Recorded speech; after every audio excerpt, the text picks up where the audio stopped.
This planning advisory committee meeting to order, and ask if there's a declaration of pecuniary interest from any of the committee members. None noted. This is an application for rezoning of part lot 42, concession 7, reference plan 22R-6243. The 911 number is 84735 London Road, East Wawanach Ward, Township of North Huron. The owner is Chad and Robin Michael. The purpose of this meeting. The purpose of this public meeting is for the Planning Advisory Committee of the Township of North Huron to consult with the public on the zoning amendment identified above. Number 2, the requirement for the public meeting. This public meeting is required to be held pursuant to the Planning Act RSO 1990 as amended, which requires that council shall hold at least one public meeting and that all property owners within 120 meters or 400 feet of the area affected shall be given notice of the meetings by the clerk of the municipality. Pursuant to the Planning Act RSO 1990 as amended, council shall forward to such boards, commissions, authorities, or other authorities as council considers may have an interest in the proposal sufficient information to enable them to understand it generally. Purpose of the zoning amendment. Laura?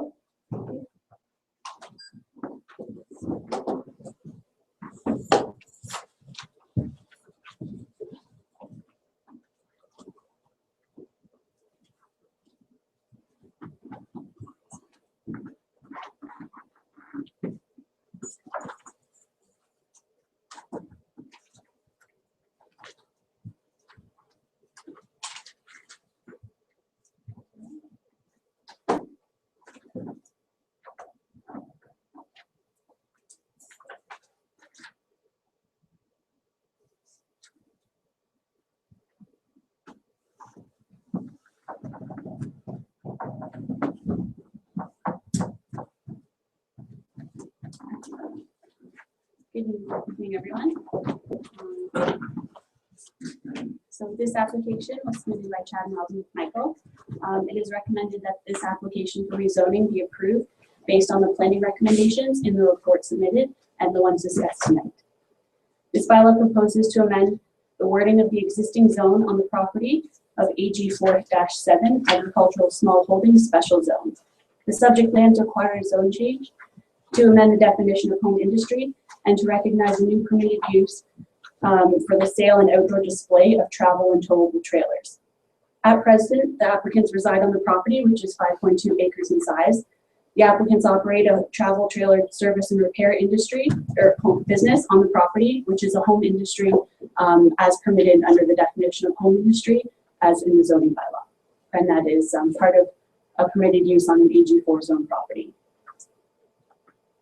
The subject property was given provisional consent in November 2014, and it was severed off an agricultural farm by meeting the surplus dwelling severance policies as per the North Huron official plan. In February 2015, it was rezoned to that special zone AG4. And that was to satisfy one of the conditions of the severance that was approved in late 2014. So this photo shows the subject property. The addition of travel trailer, retail, and display as permitted uses was not addressed at the time of the original AG1 general agriculture to AG4-7 rezoning, but the home industry was in operation at that time as permitted. Both the provincial policy statement and the county official plan speak to only permitting lot creation in an agricultural area for surplus dwelling severance and permitting agricultural and agricultural supportive use in an agricultural area. So this is a photo of the site property. The North Huron official plan designates this property as agriculture and speaks to home industries as being secondary to the principal use of the property as either a farm or a dwelling. The current special zone of AG4-7 recognizes building setback deficiencies and deems them to comply. The intent of an AG4 zone is residential use in an agricultural area and use is accessory to the residence. The requests made by the applicants for this application have been evaluated and the following recommendations are put forward for this amendment to the AG4-7 zone provision. The applicants requested to permit the retail sale of travel and towable trailer units from the property. This is recommended to be added as a permitted accessory use in addition to the existing home industry of travel, service, and repair. It is viewed that this can be added to the AG4-7 amended definition of home industry, so long as it remains clearly secondary to the use of the property as residence. The applicants requested to permit the sale of accompanying parts and components of travel trailer units, and it is recommended that this use also be added to the AG4-7 special zone, again, clearly remaining secondary to the residential use. The applicants requested to allow for the display of 10 trailer units in the front yard on the south side of the property. It is viewed that the requested amount of 10 trailer units for outdoor display in the front of the property is not suitable in order to maintain the home industry as accessory to the house and maintain the residential appearance of the property. It is recommended that the maximum number of trailer units on display in the front yard is 3, to be kept also on the south side of the property. This number is proposed from an existing zone provision for outdoor trailer parking and what would be acceptable for a residential property in an agricultural area. This picture demonstrates the trailer display growth from the severance application submitted last year and the site visit conducted in September 2014 to the site visit conducted in early summer 2015. The applicants requested to allow for an additional 10 trailer units to be on the existing property for sale, repair, or storage purposes behind a visual screen in the rear yard of the existing dwelling. The recommendation for the storage location behind that visual screen in the rear yard is the same, but the number of total trailer units is recommended is 17. This is because it was agreed a total of 20 units of trailers is to be permitted on the property at any one time, and it is acceptable because of the large visual screen of trees and vegetation and sufficient space at the rear of the property for storage. Because the recommended display amount is 3 at the front, therefore 17 is recommended as the total amount for an additional 17 for a total amount of 20 on the property. This picture demonstrates the property allocated to each yard where the trailers would be located. The red is the front yard where it's requested for 10 trailers to be located and 3 are recommended to be displayed. The blue is the rear yard where it's requested for the additional 10 to be located and it's recommended for the additional 17 for a total of 20 on the property altogether. So again, it's recommended for the zoning bylaw to be approved based on the planning recommendations made in the report and presented tonight. Thank you very much.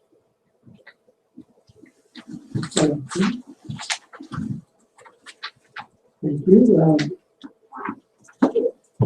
Comments of the applicant, Chad or Robin? I just have some letters that I'm going to pass out. So,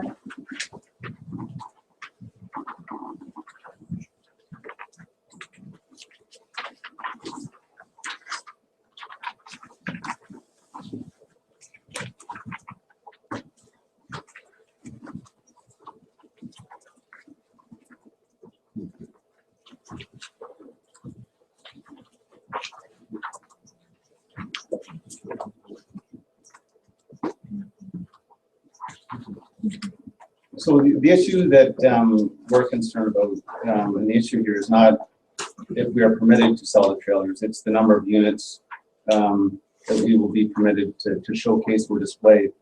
The county has suggested this business, they want it to appear as though the county wants this business to appear as though it is not the primary function of the property, which plain and simple it's not.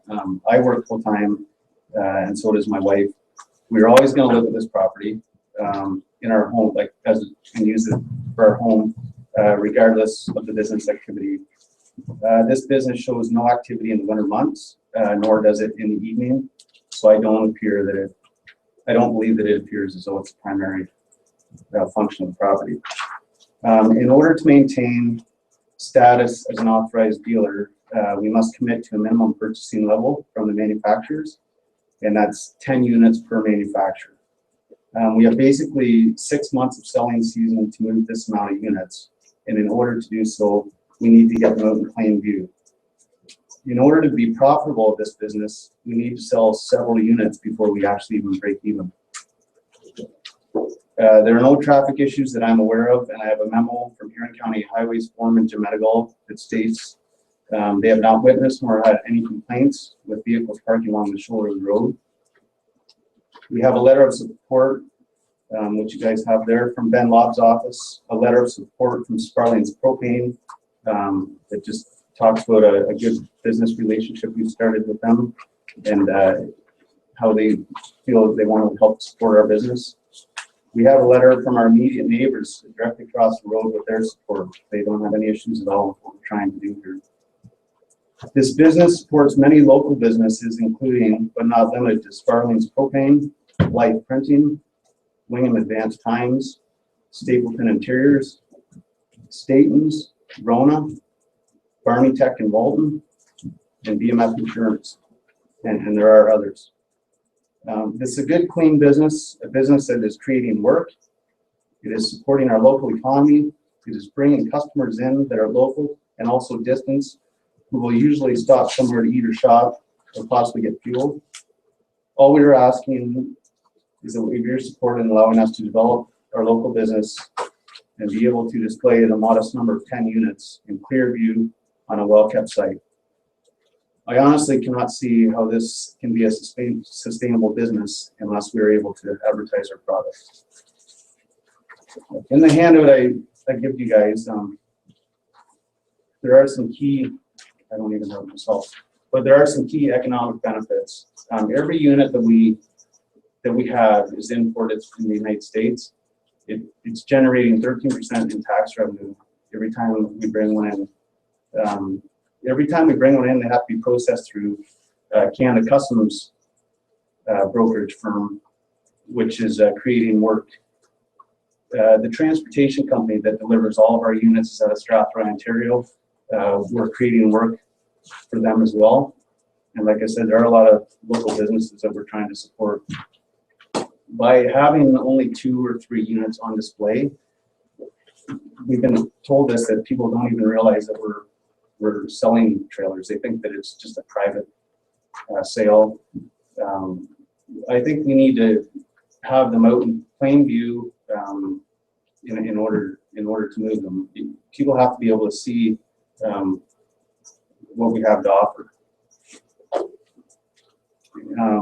Also, was there anything you wanted to add to that? The biggest thing with this type of business is it's so seasonal.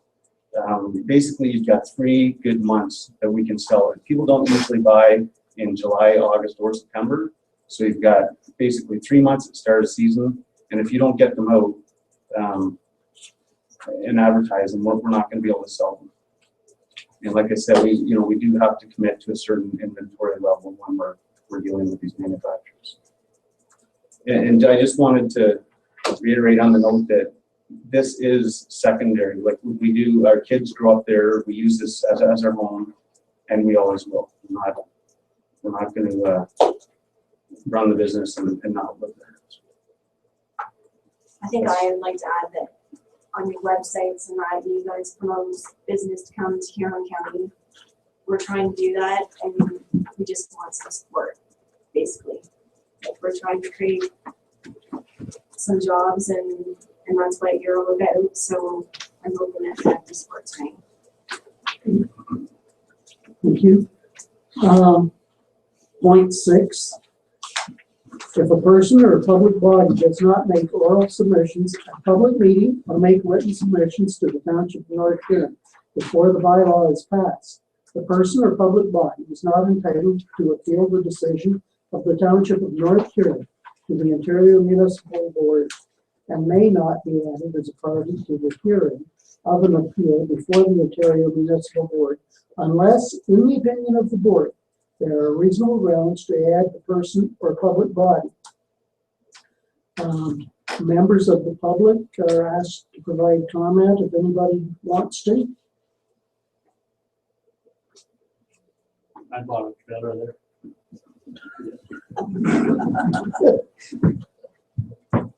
Good. I think traveling through there, I think he's exactly right. When I seen 2 or 3 trailers there at one time, it just basically looked like there was a party that weekend. You know, just 3 trailers sitting in front really doesn't catch your eye, but when he's got them laid out on, like you said, a very well kept property, it's always groomed very well. And, you know, the trailers aren't right at the road, so I think, you know, it should be promoted. Okay, point 7, the Planning Advisory Committee members, questions or comments. Members of the Planning Advisory Committee are asked for any questions or comments, and are reminded that a motion for the recommendation of the committee will be called for towards the end of the public meeting. Trevor? So I guess my question is there a middle ground where, and I'll ask Laura maybe, is there a middle ground where 3 seems to be not enough, but the county seems to be 10 to be too much? Is there a middle ground where that might be acceptable for both the county planning as well as the applicants? Like, 10 was our compromise. what was your normal? Like we did say 10, 15, but because we have to, when we sign on as a dealer, like Chad said, we had to take 10 product line of Keystone, and then to offer customers a second choice when we sign on with StarCraft, we had to commit to 10 of StarCraft. We've had several meetings with Laura, and we agreed to sort of cap it at 20 units, and our kind of compromise was 10 to be up to 10, not always, but up to 10. Like there's not always going to be 10. This time of year, if they sell down, we won't have more inventory coming in. It's up to 10. Like, and that's key. You know, it may be 3, it may be 4, but we want to be able to have up to 10. And my next question is, was there consideration, Laura, as to the seasonality of this business? There was, and it was considered at the height, when what would be most acceptable at the height and the max amount that could be possible on the property lines. So during the peak season of sales, when what would still be acceptable from a visual standpoint that would be looking like a residential property surrounded by agriculture. That's so knowing their amount that they need for the season, 10 from each dealer, 20 as the amount throughout the season, or at any one time 20 on the property, to allow amounts from each dealer to come in and be sold. So you're reasonably satisfied with the compromise number? With 10? Yeah. We are, yeah. Originally, you know, we wanted just to have as many out there as possible, and that's so. I guess the other thing too with business, like it's kind of like a car. Like if you think of a Ford dealership where they run, you know, say 10 F1, 1,000 pickup trucks, and then they do the cars and they keep going. Like it's like that with trailers. Where maybe our biggest seller is the 4 bunk. We always, or the 2 bunk, we want more of those product lines, and we can get more of those. But then 2 months later, they're into a smaller unit. So it depends on the product line too. We don't always know when they're all coming in offline. I think with this type of business, 10 units is a very modest number. If you look around at other dealerships like Camp Out RV and McPhail's, they've got several hundred units on display. All we're asking is for 10, and there are a lot of economic incentives. And I understand that now, taking into consideration that dealerships on commercial lots are allowed to display a large amount. What the recommendations for this are based on residential property. Bill? I'm going to say I support your business 100%, and I didn't expect it. I think it should go ahead.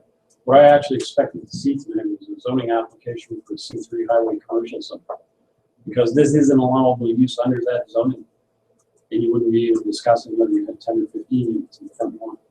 problem I have now is what we're doing here is discussing changing and adding an amendment to a zoning definition to accommodate an individual with a residential property. And I'm afraid that that may become a slippery slope. If I decide to run out tomorrow and buy a similar property, and I decide I want to sell cars on the side, what's to stop me? Okay.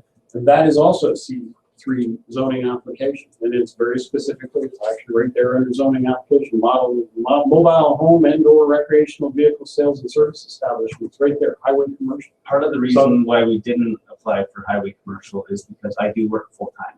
This business does not support Excuse full-time. me, but let me finish. That's irrelevant, okay? What you're asking for completely violates the intent of having the AG7 zoning, in that the idea is that you're not going to create what looks like a commercial I operation. don't agree that it residential. Excuse me, just a sec, guys, both of you. That I don't think this is where we debate the merits of the different.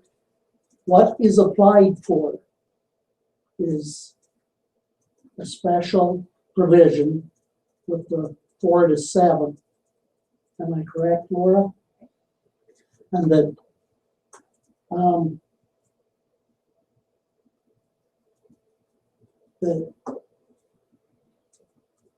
I've been through some of this stuff before, and to go for the commercial zoning, there is a lot of red tape that we maybe don't want to touch.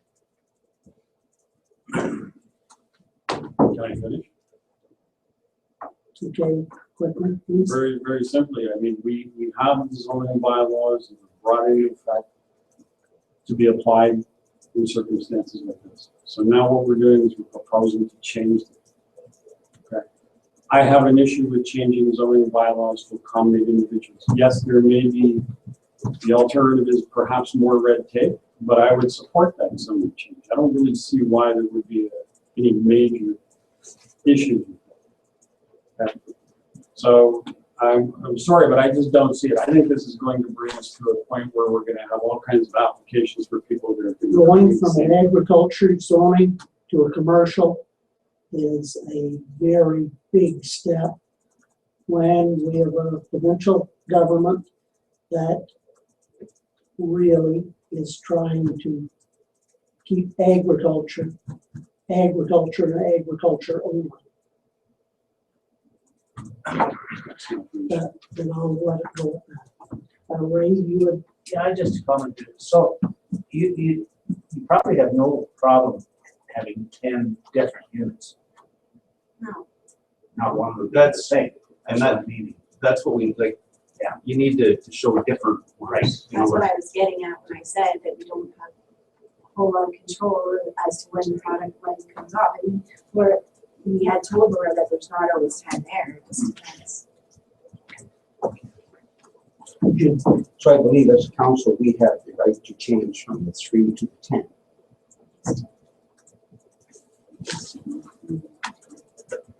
Is that correct?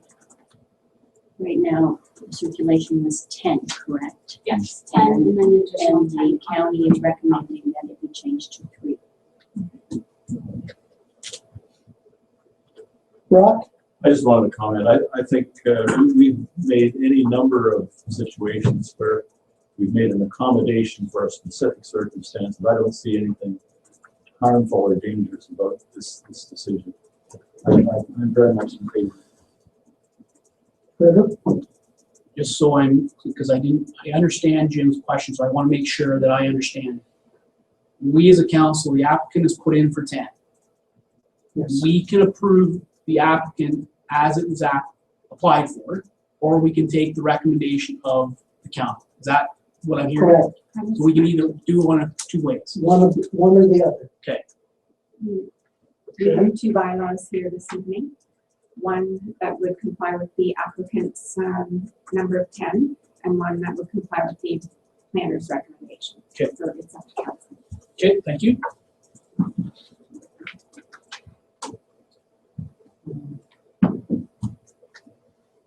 Jim? I'm ready to approve this and move it on to council. And I recommend that we go with the 10. You're making a motion to go ahead with 10. You seconding, Ray?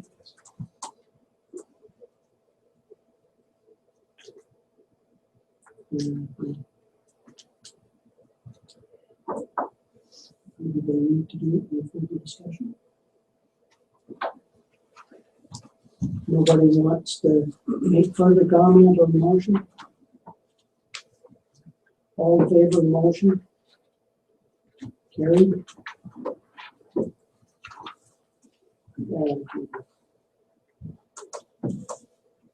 I think I need to read point 8, zoning bylaw procedure following the public meeting. This is a public meeting of the Planning Advisory Committee, not a council meeting. Thus, a decision of council may or may not be made this evening. If the bylaw is passed, the clerk is required to send notice of the passing of the bylaw to all persons and agencies notified of this public meeting. There is a 20-day objection period from the time notice of passing of the bylaw has been mailed by first-class post, wherein submissions or letters of objection or support in respect of the passing of the bylaw will be received by the clerk. If an objection is received, an appeal is lodged with the Ontario Municipal Board, and at that point, the township no longer has any control over the time factor involved. If council does not pass the bylaw, the applicant may appeal to the Ontario Municipal Board. If the bylaw is passed and no objections are received within the objection period, the clerk notifies that the bylaw is in force and of effect as of the date of the passing, and the notice is forwarded to the County Planning and Development Department.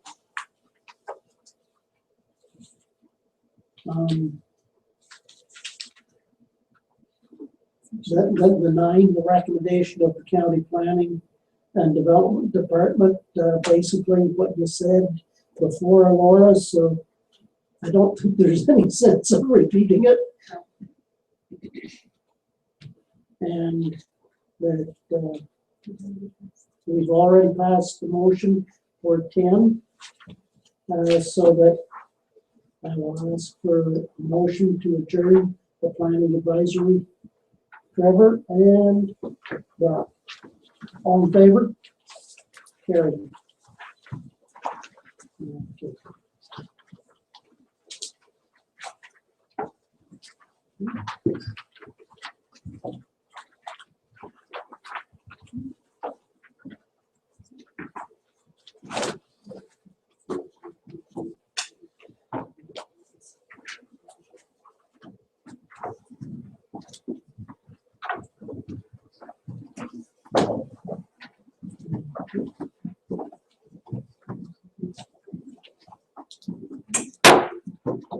Call the regular council meeting to order.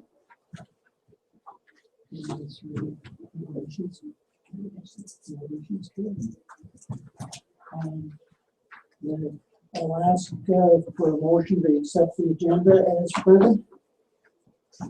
Jim and Yolanda, all in favor? Declaration of pecuniary interest, if any. None noted. Approval of previous minutes of the Planning Advisory Committee meeting held August 4th, 2015. Brock and Yolanda, all in favor? Carried. Minutes of the second Planning Advisory Committee meeting held August 4th, 2015. This one, the Blythe Legion. Jim? And Trevor? All in favor? Carried. Minutes of the regular council meeting held August 4th. Brock and Trevor? All in favor? Carried.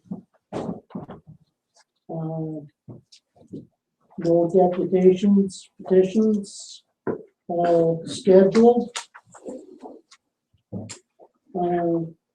Reeves report.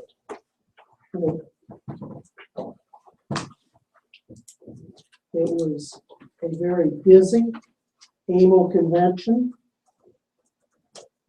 as everybody knows.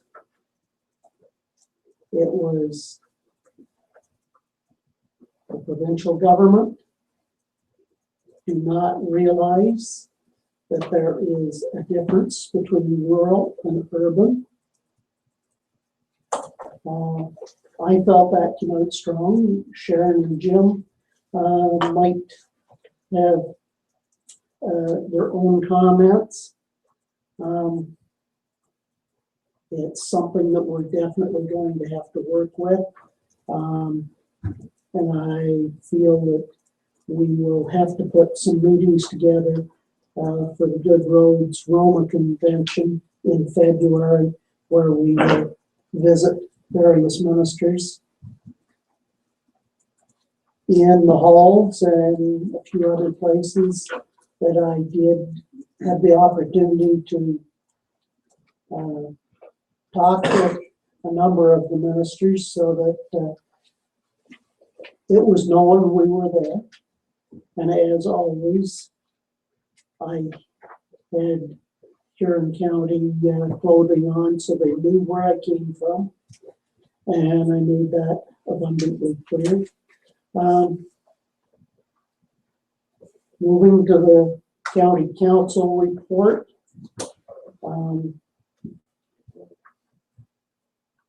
There is a number of things coming up and that I think Sharon or Connie could give a better report on county economic development, train the trainer sessions, whether it's right now or later. Do you want to? I actually do have that in my report coming up later on. Okay, that'll be good. Moving on to 6.3, finance and treasury, bills and accounts. You can ask questions. Sharon will try and answer. Without Donna here, she will get back to you if there's questions that Sharon can't answer. No question. Bill? Page 3, Blue Rhino Designing, Alice Monroe, I don't understand what that was for, 18,400? You want to do that, Connie? Sure, that would have been one of the reports that was done through the Alice Monroe Labor Market Partnership Agreement. So Blue Rhino did the museum study, actually.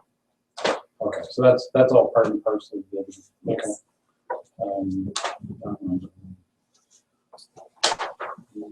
I have a question. Somebody invented something that we haven't heard of. We're going to live forever. We've seen a bunch of cancellations and resales of cemetery plots. I've never seen that before. What? Kathy, can you come on over? The people have changed their mind and they decided to buy an each in the columbarium. Oh, And so we purchased that plots over the full interment and resold them in each in the columbarium. And the other one was just to correct the sale of a plot. It was just that happened a few years ago. So we didn't find Fountain of Youth after all. no, let me know, Bill. Okay.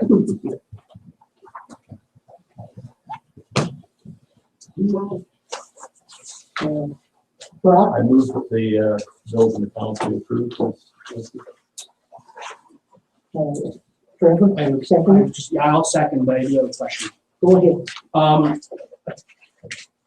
Page 11, multiple enterprises, it says driveway and pad paving, 25,000. Is that at Shooter Street?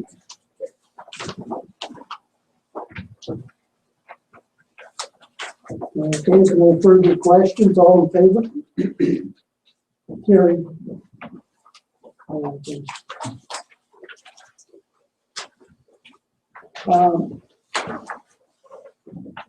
We have Pat not here, who's going to, Sharon, are you going to Yes, answer questions on Recon facilities? I can. Okay, we're moving into 6.4.1, Town Hall Theater, and application for trillion funding.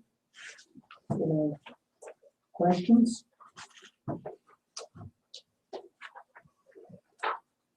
That, do a motion. on that? Trevor, I'll move the motion that's printed on. and Yolanda seconding. Okay, it's fairly self-explanatory. Everybody, all in favor? Carried? Okay,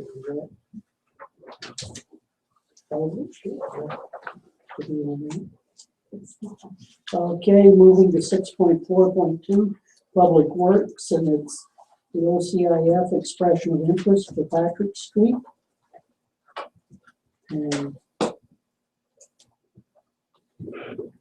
Rob, would move that we approve this authorization for staff to submit an expression of interest. and James seconded. All in favor? Carried. Okay, 6.4.3, the utility department update. Is there any questions on it? And if not, motion to receive for information purposes. Bill and Ray? All in favor? Carried.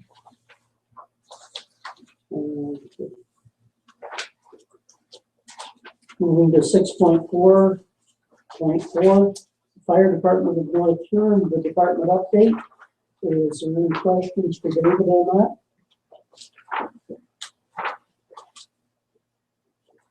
Anything extra you would like to add, David? I'd send it over to Sharon. Like to briefly talk about Oriental and Chinese lanterns, which has been on our sort of fire prevention target. And if you want to do that now, Sharon, or later on. That's fine. Yes, we do have a motion to accept the report if you want to.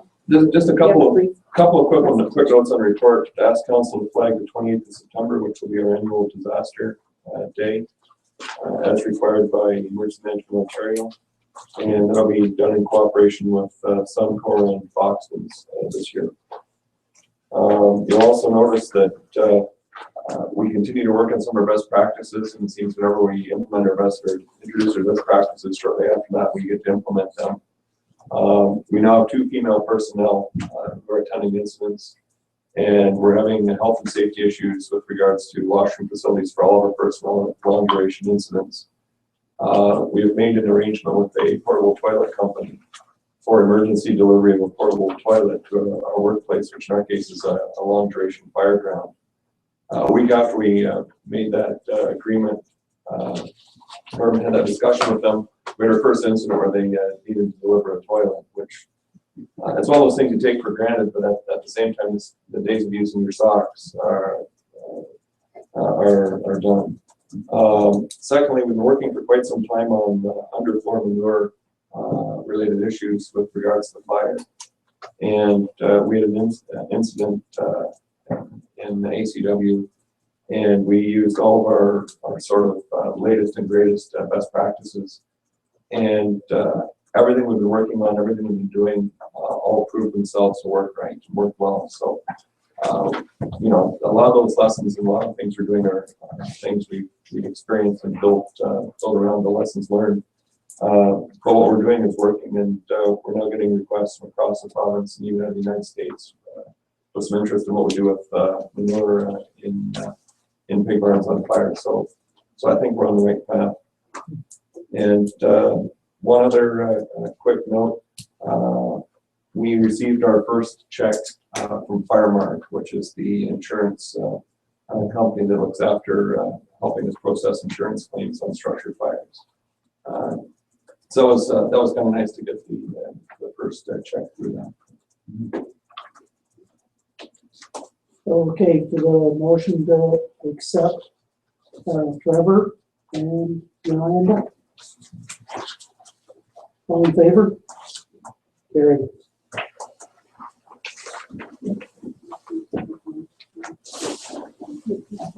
Okay.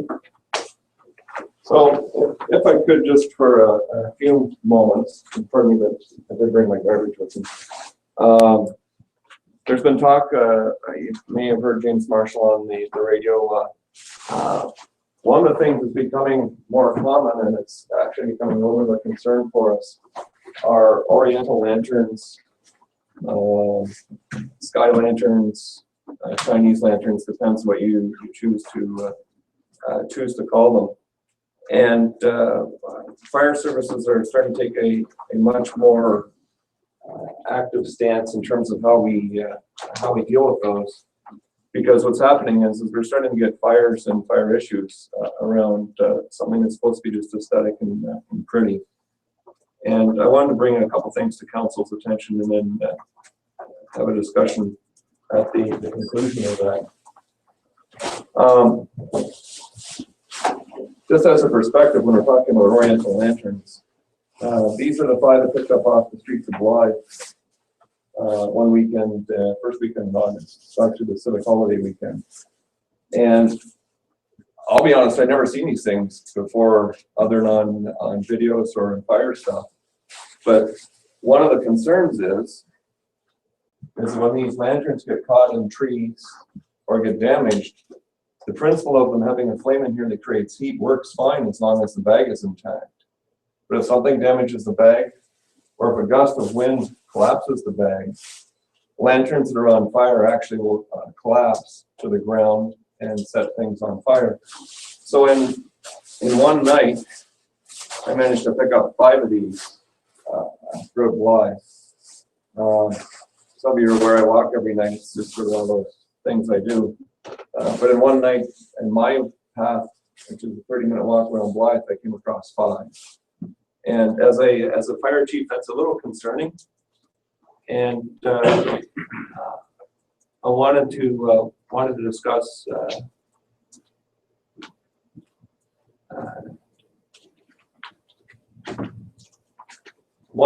just sort of a quick discussion about what this looks like. So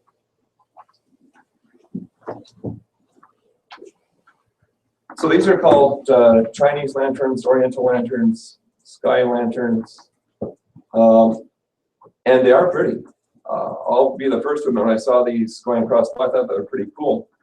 But one of the issues that's coming up is here's a field that was set on fire by a lantern and went down and lit the field up.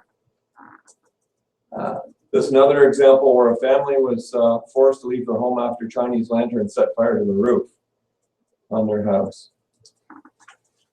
This is a factory in Michigan whose roof was set on fire by Chinese lanterns. This is one in England, and what makes this different, aside from the fact that it was 6 million pounds or $12 million in damage, the Chinese lantern coming into the factory on fire and the subsequent fire that came from it was all caught on closed circuit TV. So if you look at the red circle at the top there, when you play the video, you actually see the lantern crashing down into a recycling pile. And the entire event was captured on closed circuit TV. So then let's have a look at Blythe. And what you can't see real well in this picture, but in this picture are 2, 4, 6, 7 lanterns flying across Blythe. This was taken for some of you who might be familiar a little bit with Blythe. The building to light on there is United Church. So I was out for my nightly walk, and in total there were about 30 some odd of these lanterns that went across Blythe that night. 5 of them landed in town.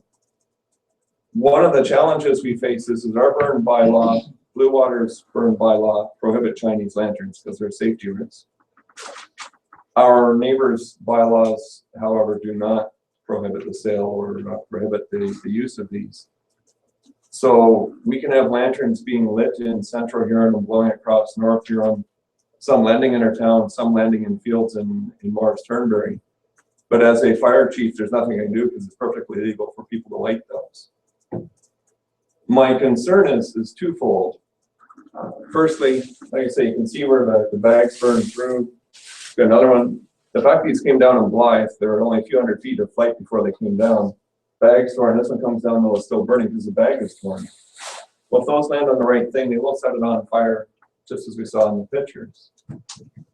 The other thing is that when these things get hung up in trees, get hung up in hydro poles, our business people, our residents, our North Huron staff work hard to make a community that looks clean and tidy and presentable.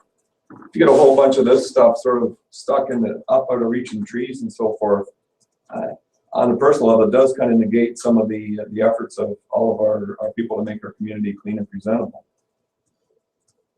So as I said, our burn bylaw says you can't use these, but the reality for me is, and our ratepayers need to understand, is that if you buy them in Blythe and decide to have them in Blythe, you want to go to the edge of Blythe and Central Huron and Lake, and I can do absolutely nothing about it. In my books, this is littering, because you're basically putting garbage in someone else's property. There's a lot of stuff. If I threw this out of my car onto someone's property in Blythe, and the police officer was behind me, he'd probably be pulling me over to have a chat. Just because they're flying through the air, in my mind, doesn't make them any different. But I want people to be aware that there is a safety risk. The sheet you have there is put out by the National Fire Protection Association, and it's pretty clear cut that these are a bad idea. But I also want ratepayers to understand that if they do see these, if they're landing on their property, but they weren't lit in North Huron, understand that our power to do much about that is very limited. So all we can really do is as James Marshall is on the radio, which is talking about the risks posed by these, and hope people choose what in my books would be the common sense answer. Any questions on these lanterns? Trevor, So David, my guessing is we can't confirm or deny whether those 5 lanterns that were lit, those ones there, were lit in Blythe or lit in Oh no, Timbuktu. when there were 35 of them, I made my walk a little bit longer, and they all came from Central Huron into Blythe. So what you're saying is that we don't have any. I got nothing I can It's do. not really our, I guess where I'm coming in, it's not really our ratepayers that need to be provided the little social talk and says that this is not good, but we don't have much to do with what we can do in other municipalities. Well, what our ratepayers need to understand is that you can't do this in North Huron. So Yes. that's the first thing you need to understand. Secondly, our ratepayers need to understand the reason why, which is they are a fire danger. And the third thing you need to understand is that while we say you can't in North Huron, you can all around us. So I think those are the 3 messages for our ratepayers. And we're going to do our part to try and get this out, because some of the local media obviously extends beyond North Huron's boundaries in terms of awareness. But to me, this is a safety risk. That civic holiday weekend, we got rain on Sunday, was very dry. There were a lot of fields. If this one had gone down on fire in some of the fields, we would have lit up a field. You know, and if they go into someone's house with cedar shake roofs or otherwise, there'll be issues as well. But those are the 3 key points. Okay. Can these be bought in Blythe? Yep. Can we go and say these can't be sold in Blythe? I'm just. Yeah, well, and see, we're running the same thing, and see, and James and I have talked about that. We have fireworks restrictions in terms of sale dates for fireworks, but you drive to the edge of Wayne and Morris Turnberry and there are no restrictions. You drive to the edge of Blythe and go into Central Huron and there are no restrictions. So one of the laments of the merchants within our own municipality is that people are going to go buy the fireworks and they might well be taking them to their cottage along the lake or where else, but I can't sell them to the people because I'm in North Huron. But if I was located on the edge of North Huron, I'm free to sell them even if I'm not going to set them off within the municipality. We're going to be talking about this with the fire chiefs and see what kind of traction we get. But I've heard from more than one person that says, "Wait, I'm just going to go to the edge of Wingham and buy my fireworks because we're going up to Point Clark for the weekend. Can't buy them in Wingham, but I'll go out to the gas fire and buy them there." And yeah, so it's a little bit difficult. This is where if we had a countywide agreement on some of the stuff, it makes it far easier. But that isn't the case.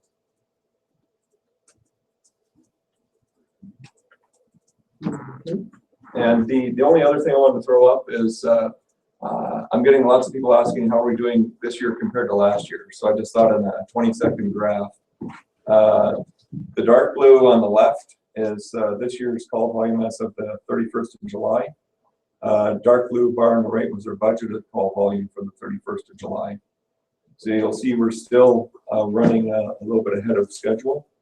But if you look at the 2014 bar, we're nowhere near where we were last year. And I think our families, employers, and maybe our community too are thankful for that. If anybody wants one of these, feel free to. I've been sitting in my garage since August 1st, so Annie's been asking, when are you getting rid of those? So after tonight, they can go somewhere. But, well, they're actually, yeah, they're pretty straightforward. There's a little candle in there. It creates hot air. Then the hot air just fills the bag, and then the bag just flies away. But when you tear the bag, the hot air doesn't work. Or if it gets caught in a tree. You don't want it, Brock? I'm not taking these back once you take them. David, how far will those fly? Over a month. This one You got here. something that's gonna fly over a mile. Yeah. It's probably just as dangerous as fireworks. And you've gotta be More licensed for dangerous. fireworks. Well, more dangerous some days, a whole lot more dangerous. And you've got, and you don't have to have a license to, or a brain in your head to run it, to fly. Okay. Well, there is no requirement, no licensing on these. North Huron and Blue Water do restrict their use because our bylaw is the same as theirs. Some other municipalities are looking at it, but right now our neighbors around us are not.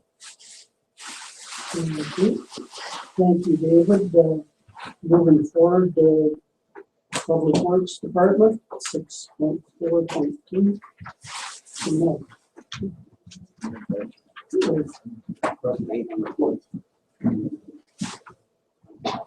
Gosh, instead of being ahead, I'm behind. 8.1, Fly BIA, bicycle safety.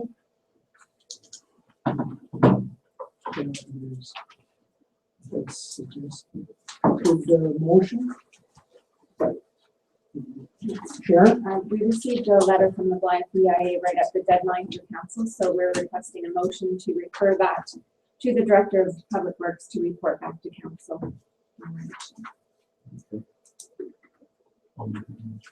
Okay. Second. All in favor? Carried. And moving to council information.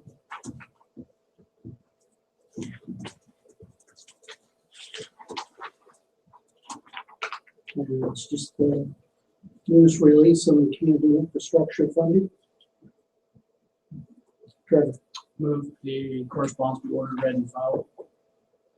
Seconded. Bill? All in favor? Carried. And there's correspondence available at clerk's office. Is there any of those points? Trevor? Move the correspondence be ordered, read, and filed. James second. All in favor? Carried. Moving into the committee reports, there's slide PIA.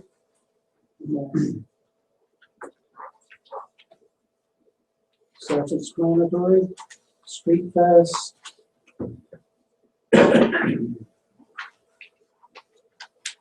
Huron County wide strategic planning, train the trainer, and Sharon is going to do that in her report.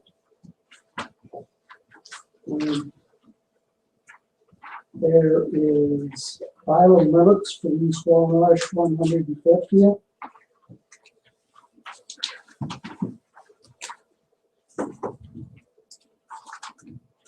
Okay. Brock? I was wondering if someone could pass on to that committee that they are quite welcome to use our collection. We have a lot of information about East Walmarsh families and history and if they're interested, they have to do the research themselves. We don't have the time to dig this stuff out, but we have a lot of information. The information is available. Yeah. Free of charge, we don't charge. We'll let Ray do that. He's the fundraiser, so he can look after the money.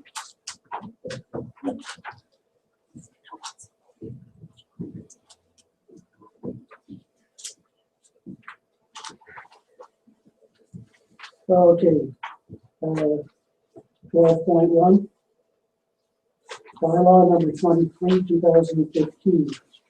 Being a bylaw to authorize the franchise agreement between the corporation of the Township of North Huron and Union Gas Limited. This is the first and second reading. The first and second reading was done April 7th, and this would be the third and final reading to have it engrossed in the bylaw book. So, Trevor and Bill, all in favor? Carried. Okay, bylaw number 64, 2015 is the right bylaw. Okay. Being a bylaw to amend the zoning on part lot 42, concession 7, reference plan 22R 6243. 84735 London Road, East Wallmarsh Ward, Township of North Huron, owners Chad and Robin McClintock. Introduced, read the first and second time. James and Ray. All in favor? Carried. And the same bylaw we read third and final time, signed by the reading clerk and engrossed in the bylaw book. Brock and Trevor, all in favor? Carried. Council reports and inquiries. Brock? I've had a complaint by a resident last week. I remember him giving me the same story quite some time ago. It has to do with cats. This gentleman has a very attractive home, lovely lawn, well manicured lawn, and he can't use it because there are as many as a dozen cats using it for their public toilet. It's a very, very difficult situation. He's had his lawn furniture destroyed and unusable, and it's on a corner lot, so he gets cats from everywhere. These are not all strays. Some of them are of known origin in the neighborhood. We've always fallen back on the old adage that cats are different, they're not like dogs. Cats can't be controlled by bylaws or animal control people. There are too many of them. None of our neighbors have a solution either. So I would like us to at least consider another alternative. And I would request that we ask staff to come up with a report on what might be done. I'm thinking in terms of a 1-year blitz where we decide to educate people who own cats and maybe educate the cats themselves. But some of the factors that we could consider including in the solution is a 1-year intensive project to get the cats under control and to educate cat owners in looking after their cats and keeping them confined when they're outside. Consider a licensing system similar to dogs. I don't know if that's feasible or not, but it should be considered. I think that all cats that are on the lease should be impounded, and impounded cats not claimed after the time limit will be put down. A substantial fine for claiming these pets. So I would make a motion that we request staff to consider putting a report together to deal with this issue with the goal of solving the cat problem for our people in our communities. I have a motion proposed. Do I have a second? I'll second the motion. proceed. James? Discussion. Bill? I am a cat owner, and I really wouldn't have an issue letting my cats stay inside. But frankly, we've got a lot of feral cats because I live along the trail at the back of the farm. They come and go year by year. We have severe winter, we have fewer of them, but you're never going to control. There are too many. This is a rural area. We have barn cats everywhere. I know that, for instance, I believe, Joe, you've captured quite a few and taken them out of town. Whether or not they've returned, but they probably beat you home. Probably. So I as much as I agree it's a problem, I don't think we can ever reach a solution. I just don't see it happening. And putting a campaign to try and catch them all and hiring somebody, I think it should be a waste of money. But an educational, just asking people to try and keep their cats indoors. Certainly, we can always do a flyer in the mail. That might be something to just try and make them a little more aware of. I do question whether the excrement problem on his lawn is related to cats, simply because cats tend to bury their excrement and they don't do it in the middle of the lawn. So I'm very surprised he perhaps has a raccoon or even a rat problem.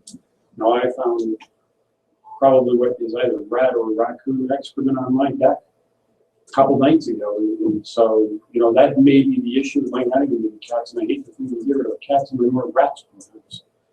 These are cats, definitely, it's been seen. And I just mentioned that I can provide staff with, if they want to speak to this gentleman about his problem, I'll give them his name.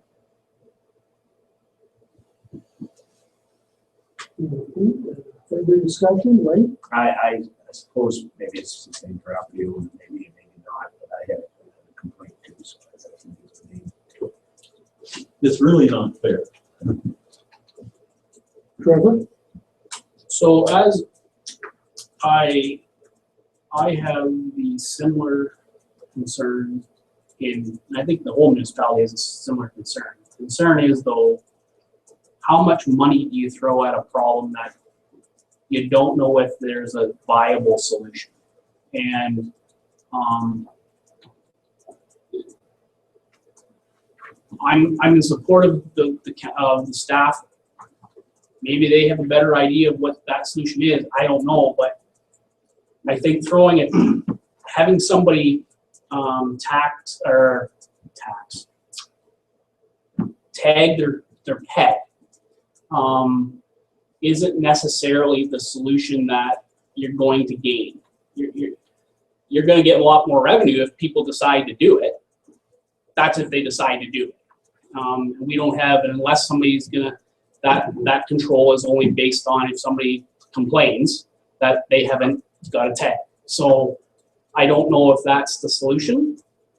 But the fact of the matter is, if ratepayers know where these particular cats are coming from, and I understand some of them he does not, or she does not, I think they have to decide on how respectful do they want to be with regards to having the conversation with that ratepayer.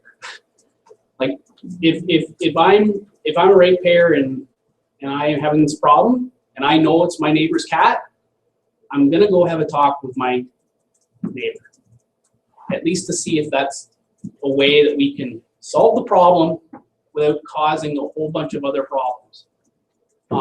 If that's not possible, then obviously we need to figure out other ways. But I think we need to be gentlemen about it, or ladies about it, and solve your problem with what you can control, and what you can't control, then we need to figure it out. But to blanket the entire municipality with the same blanket, I don't know is the right call, because I don't think we're having the same issue in the Wingham ward as maybe this particular individual is. So I don't know that, but I just don't think blanketing a statement as that is the right call. And for a solution it may never change. Jim? This is the first time this has come to council. It has come before previous councils. And now that I know that Joe was dropping those cats off at my place.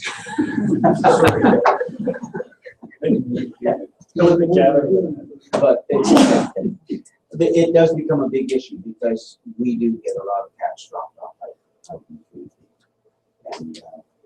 And it's a big issue for us too, because I have a Jack Russell dog. He just doesn't eat it. That's not the answer either. But I think it's maybe something we should indeed look at. That I know that I have visited a number of properties, and that it was the flower beds that they were having trouble with, Yes, that, primarily, and that we know that it's another municipality, but there are some products that you can use in flower beds to keep them away, but it's the person that's having the trouble that's paying for it. Trevor? The only other comment I would have is that I want to understand what priority level we give this.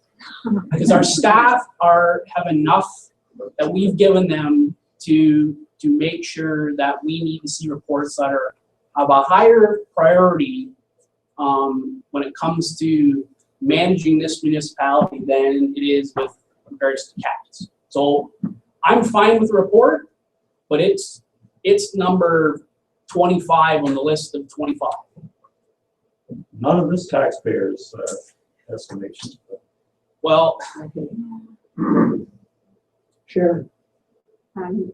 We probably received the same complaint from the same ratepayer. And I know Kathy did tell me that she had presented a previous report to council on this matter. I think you will see that many rural municipalities do not control cats because there is a significant cost that comes with controlling stray cats. As you know, from the process of dog control, if we pick up an animal, we have to impound it for a number of days, waiting for the owner to claim that. In the case of stray cats, if there are a significant number that we have an animal control officer picking up and taking to the vet, and you think about multiple cats at the vet paying that fee for 3 days until they can be destroyed, and then the cost of destroying the cats, that could come at a significant cost to the ratepayer. And I do believe that's why a lot of rural municipalities do not attempt to control cats, because you've heard the analogy, it's like herding cats. It's like herding cats. It's quite an undertaking. So. Good. All those in favor of the motion?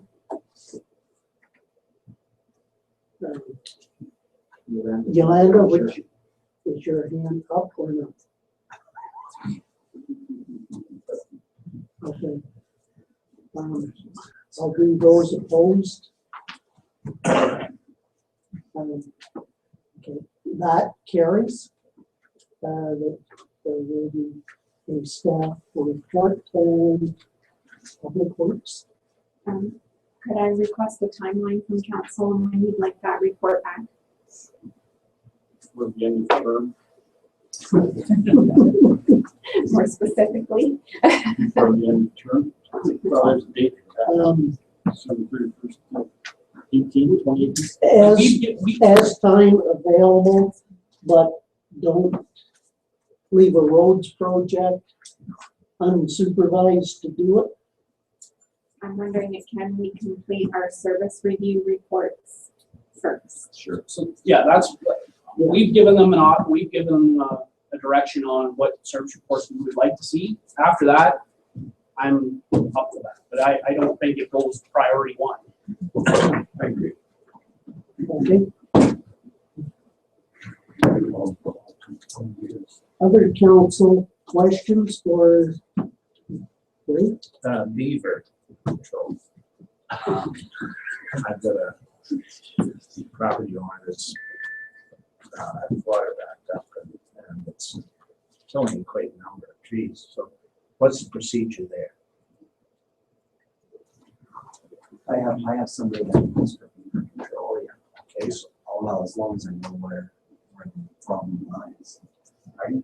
If you can let me know where the problem Yeah, is. certainly can, Kelly. Okay. Thanks. Okay, Trevor. So I will, I was just making a comment that I have had some discussions with Kelly over the last week or so. There has been some questions or concerns about giant hogweed in the municipality. And I just wanted to reiterate to, I guess, for council that there has been some complaints or some concerns that it is in the municipality. And Kelly reassures me that we have a policy in place that they are requested to contact the municipality, and he will send him and Tim will go out and investigate the plant to make sure it is what they say it is, and if it's not, then great. If it is, then there is going to be a process that has to be dealt with in order to remove that. I did ask Kelly, and he's going to follow up with me, and maybe he can bring up to council too, who's on, if it's on a ratepayer's property and they have it, is it at the ratepayer's cost to remove it, or is it at the municipality's cost to remove it because of the invasiveness of that? Kelly didn't know off the top. I'm not either way. If it's $100 to remove it, I don't care. If it's $10,000, I care. But it's kind of one of those things where I think it's got a heightened awareness of what that plant can do. So because we do have kids around in swampy areas and stuff, I think ratepayers need to be aware that we have had one instance, Kelly, that we do have giant hogweed in the municipality. So it's out there. It's not that we don't. So I think people in the public need to be aware that we do have that, and make the necessary calls to the staff to make sure that they get it dealt with properly. Okay. I know that there is a MAFRA specialists that can help with the proper information on how to handle it. But yes, when it's on the noxious weed list, and it is as dangerous as it is, that it has to be handled, and maybe even if you think that there's a spread of it or anything, we possibly maybe should be doing even some type of media coverage as to be aware of what it is. Okay, thanks for that, Trevor. Right. You know, is at the county level, are they doing anything about it or what? Mike Alcock is the front person for the Noxious Weed Act at the county, so that he would be another resource person.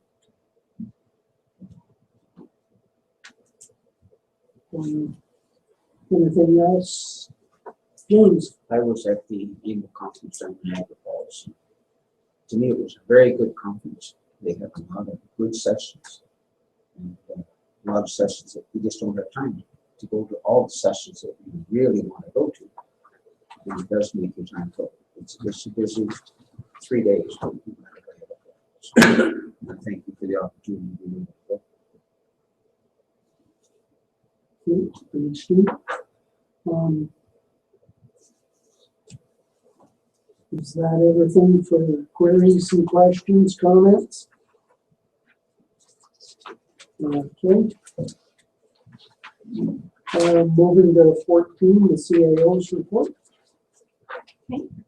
First of all, I want to check to make sure that all of council actually had this report. I noticed it's missing from my package. So if any of you didn't get a chance to see it, we can definitely provide copies to you before you go. I'm not sure if it went out electronically or not. This is the county-wide strategic planning project. Yes. So it's providing just a brief update for information purposes for council. Connie and I, a few members of the public, actually did attend the launch meeting on August 10th. And the next meeting will be held on August 26th. So that is next Wednesday. I do have a recommendation coming in closed session in accordance with our committee appointment policy for council to review applications to sit on the core team. So we need to appoint 5 members to a core team who will facilitate the economic development strategic planning process. And at a later date, we will have to appoint an economic development strategic planning committee. And we want that to consist of key stakeholders in the community so that we're representing all of our interests as we develop our economic development strategic plan. So I will just keep council advised of the process as we move forward.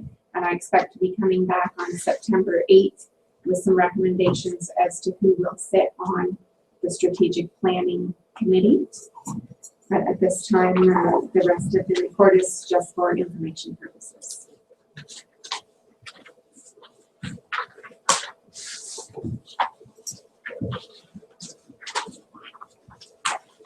Okay, motion receiving that for information. James and Yolanda. All in favor?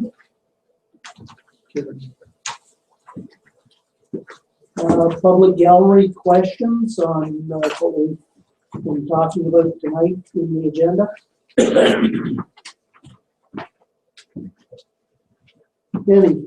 I noticed that the August 13th meeting minutes were in the package. Was there a reason for that? We didn't have one. We had one on the 4th. August 4th, and because The joint council meeting. Oh. The joint council meeting was that would have been. I thought we passed them on the 4th. Yeah, that session was in July. It was the 28th of July that meeting was it not? The joint one? Okay, my fault. My fault, Mr.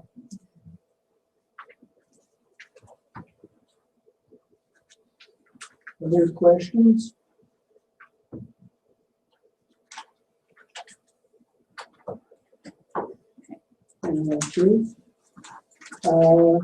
We have an in-camera session dealing with personnel matters about an identifiable individual, including a municipal or local board employee, and advice that is subject to solicitor-client privilege, including communications necessary for the purpose of development servicing agreement negotiations.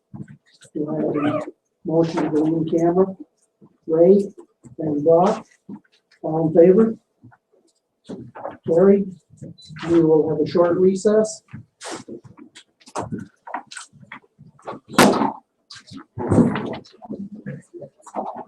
Yeah.